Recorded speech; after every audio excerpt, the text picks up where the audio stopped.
Mexico ও কানাডার পণ্যে আপাতত শুল্ক আরোপ স্থগিত করেছেন মার্কিন প্রেসিডেন্ট ডোনাল্ড ট্রাম্প। প্রতিবেশী এই দেশ দুটি অবৈধ অভিবাসী ও মাদক পাচার ঠেকাতে সীমান্ত এলাকায় কঠোর ব্যবস্থা নেওয়ার বিষয়ে যুক্তরাষ্ট্রের সঙ্গে সমঝোতায় আসার পর ট্রাম্প এ সিদ্ধান্ত নেন।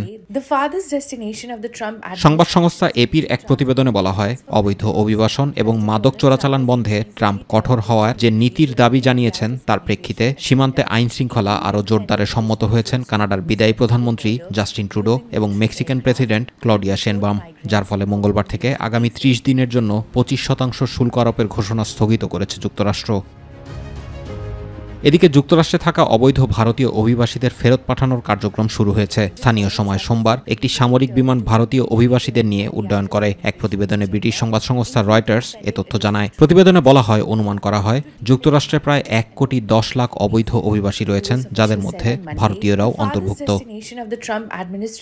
অপরদিকে ভারতের প্রধানমন্ত্রী নরেন্দ্র মোদীকে আগামী সপ্তাহে হোয়াইট হাউসে বৈঠকের জন্য আমন্ত্রণ জানিয়েছেন মার্কিন প্রেসিডেন্ট ডোনাল্ড ট্রাম্প। হোয়াইট হাউসের এক কর্মকর্তা এ তথ্য নিশ্চিত করেছেন। যুক্তরাষ্ট্রের একটি সামরিক উড়োজাহাজে করে অবৈধ ভারতীয় অভিবাসীদের ফেরত পাঠানোর কয়েক ঘণ্টা পরেই এ তথ্য জানা গেল।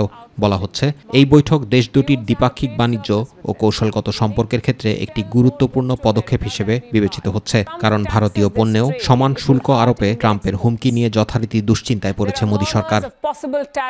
এর আগে গত ২৭শে জানুয়ারি ট্রাম্প ও মোদীর মধ্যে ফোনালাপ হয়। সে সময় উভয় নেতা অভিবাসন নীতি, নিরাপত্তা সহযোগিতা ও দ্বিপাক্ষিক বাণিজ্য নিয়ে আলোচনা করেন। ট্রাম্প ভারতকে আরও বেশি মার্কিন প্রতিরক্ষা সরঞ্জাম কেনার ওপর জোর দেন ও বাণিজ্য ভারসাম্য আনার প্রয়োজনীয়তা উল্লেখ করেন। জুবায়ের রহমান, মাই টিভি নিউজ।